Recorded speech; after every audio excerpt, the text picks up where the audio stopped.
Assalamualaikum warahmatullahi wabarakatuh. Perkenalkan, nama saya Winnie Ramadhani, NIM E1112241024. Saya di sini ingin mempresentasikan hasil PPT yang saya buat untuk memenuhi ujian tengah semester dari mata kuliah organisasi internasional. Di sini pada organisasi internasional saya mengambil yaitu SCO, yaitu Shanghai Cooperation Organization, yaitu organisasi kerjasama Shanghai. Yaitu adalah sebuah organisasi kerjasama regional yang awalnya itu dibangun dari kerjasama keamanan dan perbatasan antara negara-negara Asia Tengah dan kekuatan besar di kawasan. Sejarah terbentuknya Shanghai Cooperation Organization ini yaitu perjalanan panjang dari upaya stabilisasi pasca Perang Dingin menuju pembentukan salah satu organisasi regional terbesar di dunia.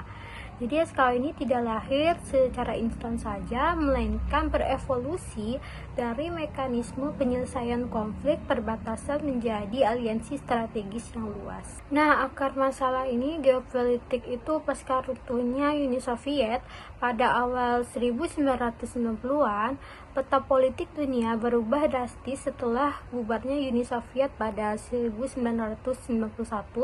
Hal ini menyisakan warisan masalah yang kompleks di kawasan Asia Tengah. Jadi adanya ketidakpastian batas negara, yaitu pada munculnya negara-negara merdeka baru, juga yang menciptakan garis perbatasan baru yang belum disepakati secara hukum dengan Tiongkok. Juga adanya kekosongan keamanan yang dimana tanpa kendali pusat dari Moskow itu kawasan rentan terhadap isu radikalisme, separatisme, dan perdagangan gelap. Juga pada kepentingan kekuatan besar, Tiongkok ingin mengamankan wilayah baratnya yaitu Xinjiang dari pengaruh eksternal, sementara Rusia ingin mempertahankan pengaruhnya di negara-negara bekas Soviet yang disebut dengan Near Upward. Nah, pada era Shanghai Five inilah, yaitu pada tahun 1996 sampai 2000 itu, fondasi kepercayaan untuk mengatasi ketegangan di perbatasan ini dibentuklah mekanisme pertemuan yang dikenal sebagai Shanghai Five, yang dimana pembentukan ini adanya negara-negara yaitu pada negara Tiongkok, Rusia, Kazakhstan, Kyrgyzstan, dan Tajikistan yang bertemu di Shanghai. Jadi mereka menandatangani Treaty on Deepening Military Trust in Border Regions, dan pada tujuan utamanya sangat spesifik yaitu demilitarisasi, yaitu perbatasan yang dimana mereka itu sepakat untuk mengurangi perseter di sepanjang perbatasan dan meningkatkan transparansi aktivitas militer. Nah, pada kesuksesan diplomasi ini yaitu melalui pertemuan tahunan yang dimana kelompok ini itu berhasil menyelesaikan sebagian besar sengketa wilayah peninggalan era Soviet. Keberhasilan ini juga membangun rasa saling mempercayai satu sama lain, yaitu trust, yang menjadi modal utama untuk melangkah ke tingkat yang lebih tinggi. Nah, pada tanggal 15 Juni 2001, SKO secara resmi dibentuk melalui Shanghai Cooperation Organization. Ini sering dianggap sebagai titik lebih resmi SKO. Namun, SKO itu bukan muncul tiba-tiba, melainkan transformasi dari format Shanghai Five yang sebelumnya telah berjalan. Sama yang dibahas pada beberapa bidang itu seperti keamanan regional, terutama ancaman lintas batas, dan juga pada kerjasama politik, kerjasama ekonomi, dan konektivitas juga, serta koordinasi kebijakan regional. Selanjutnya pada struktur SCO, yaitu pada badan utamanya, yaitu pada KTT Summit SCO, yang dimana pertemuan kepala negara, pemerintah negara anggota ini adalah forum pengambilan keputusan tertinggi. Dewan Kepala Pemerintah, Council of Head of Government, membahas isu kerjasama dan koordinasi kebijakan. Juga pada Dewan Menteri Luar Negeri, Council of Foreign Ministry, koordinasi ini arah kebijakannya luar negeri SCO. Pada struktur sekretariat dan kantor pusat, yang dimana sekretariat SCO ini menjalankan fungsi administratif dan memastikan program atau kegiatan SCO berjalan. Juga Sekretaris Jenderal Ini kepala sekretariat yang memimpin dan mengkoordinasikan pekerjaan harian. Selanjutnya pada mekanisme keamanannya, yaitu kayak anti teror seperti RATS, yang dimana RATS itu regional anti teroris struktur yang diubah menjadi kontra terorisme yang menjadi pusat koordinasi kerja sama penegakan hukum dan pertukaran informasi anti teror di kawasan. Yang terakhir pada strukturnya itu kerja tingkat menteri, yang dimana kelompok kerja ini seperti komite atau panitia kerja, selanjutnya juga kelompok ahli dan pertemuan teknis. Oke, selanjutnya pada pendanaan SCO, di mana pada prinsip ini berasal dari kontribusi negara anggota dan digunakan untuk membiayai kegiatan atau program organisasi, terutama yang disepakati oleh bidang kerjasama SCO. Jadi sumber pendanaan SCO ini yaitu pada kontribusi negara anggota yang umumnya lewat mekanisme iuran atau kontribusi anggaran sesuai skema yang ditetapkan oleh negara anggota.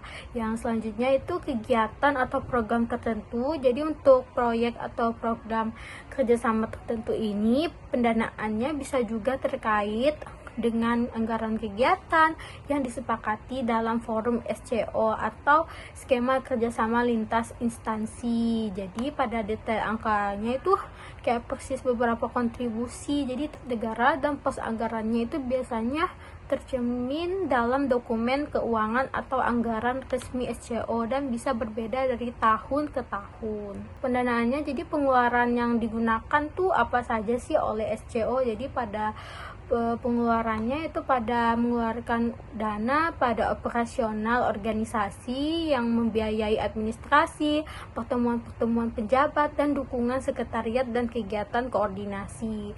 Juga pada kegiatan dan pertemuan SCO ini juga termasuk tuh KTT, yang dimana rapat dewan tingkat menteri atau pemerintahan, workshop atau konferensi, serta pertemuan teknis.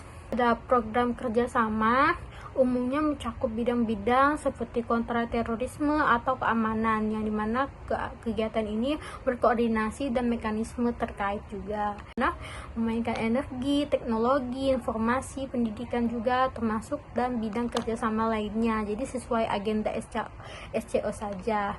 Juga pada penguatan mekanisme keamanan RATS, karena SCO ini juga punya struktur kontraterorisme, sebagian pengeluaran diarahkan untuk operasional mekanisme tersebut. Jadi koordinasi ini kayak bertukar informasi atau latihan atau aktivitas yang terkait juga. Selanjutnya yaitu fungsi SCO sebagai organisasi internasional, yang dimana menyediakan forum untuk koordinasi posisi politik antar negara anggota melalui KTT dan pertemuan tingkat di menteri.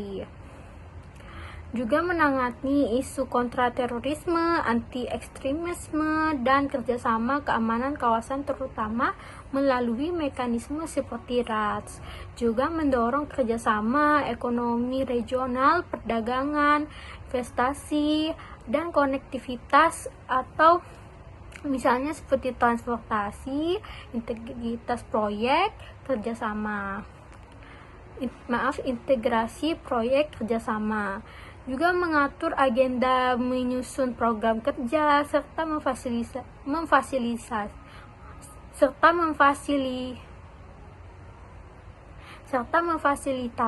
pertemuan teknis atau kelompok kerja agar kesepakatannya bisa dijalankan, dan membentuk kebiasaan standar kerjasama, konsultasi, pertukaran informasi, dan mekanisme tindak lanjut, serta memberi payung untuk menegosiasikan kepentingan anggota dalam isu kawasan, dalam keamanan, stabilitas, dan kerja sama.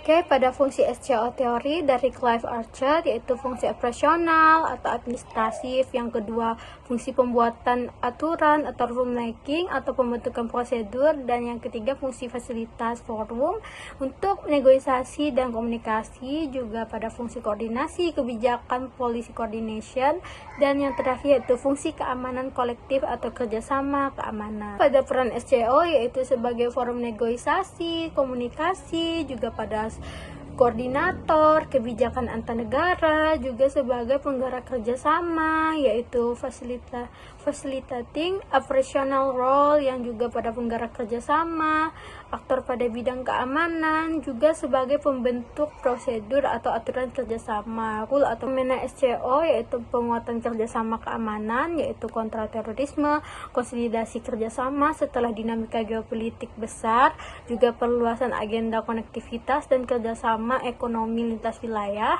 juga pada aktivitas pertemuan puncak KTT dan keputusan-keputusan kebijakan yang makin rutin. Juga terakhir, peningkatan peran SCO dalam diplomasi kawasan soft politik dan dukungan posisi bersama anggota. Sekian dari saya. Terima kasih. Wabillahi taufiq wal hidayah. Wassalamualaikum warahmatullahi wabarakatuh.